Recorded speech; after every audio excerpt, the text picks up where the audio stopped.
Subscribe to our channel by clicking the subscribe button. Click the bell button and enjoy the latest uploads from our channel.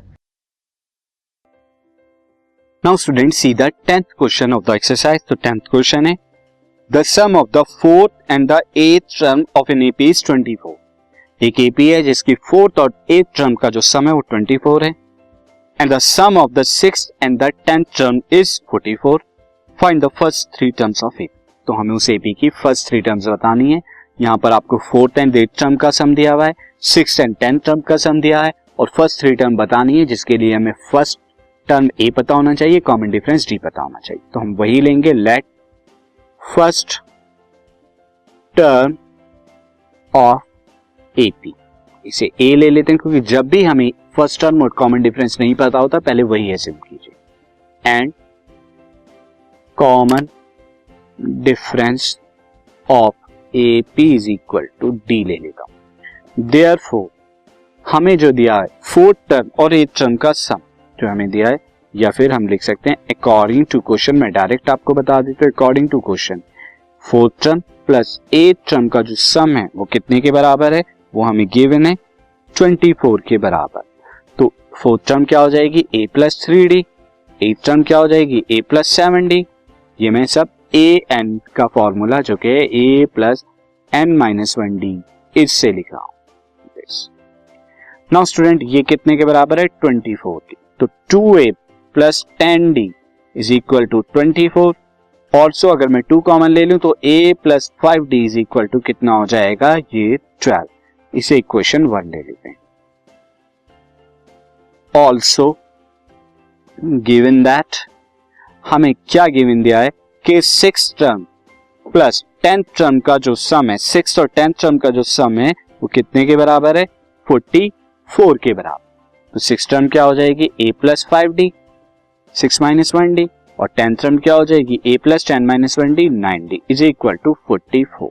तो कितना हो जाएगा 2A plus 14D is equal to 44.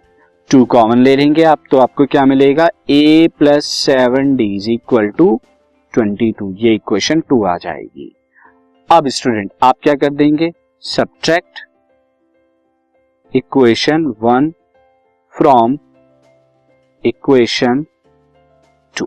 अब equation 2 क्या है, 1 को 2 से subtract कराएंगे तो 22 और ये कितना आ जाएगा, 1 कितनी है, 1 is A plus 5D is equal to 12. A plus 5D is equal to 12. Subtraction कराने पे minus minus minus cancel out. 2D is equal to कितना आ रहा है, 22 में से 12 गए 10 and D is equal to कितना आ गया 5. अब ये इक्वेशन 1 में पुट कर दीजिए. तो फ्रॉम इक्वेशन 1 तो put D is equal to 5 in equation 1. Equation 1 क्या आती है आपकी, A plus 5D is equal to 12. तो A plus 5D is equal to 5 is equal to 12 ये आ जाएगा. नाउ स्टूडेंट ये क्या आ गया, A plus 25 is equal to 12. तो A is equal to 12 minus 25. 12 minus 25 ये कितना हो जाएगा, 12 माइनस 25 करेंगे माइनस 13. तो फर्स्ट टर्म कितनी है माइनस 13, कॉमन डिफरेंस है D is equal to 5. So first term of A, first term of AP बराबर कितनी है, A is equal to minus 30. Second term क्या हो जाएगी, इसकी 3 टर्म निकालनी थी. सेकेंड टर्म हो जाएगी A2. ये कितना A प्लस 2 माइनस 1D यानी कि D. तो A कितना है माइनस 13, D कितना आया है, D आपका आया है 5. 13 प्लस 5 जो कि कितना आ जाएगा माइनस 6. और थर्ड टर्म हमारी कितनी हो जाएगी A3. A3 कितना हो जाएगा A प्लस 2D यानी कि माइनस 13 प्लस 2 इंटू D यानी कि 5. ये कितना आ जाएगा माइनस 3 के बराबर. तो फर्स्ट 3 टर्म क्या कहते हैं, माइनस 13 माइनस 8 एंड माइनस 3.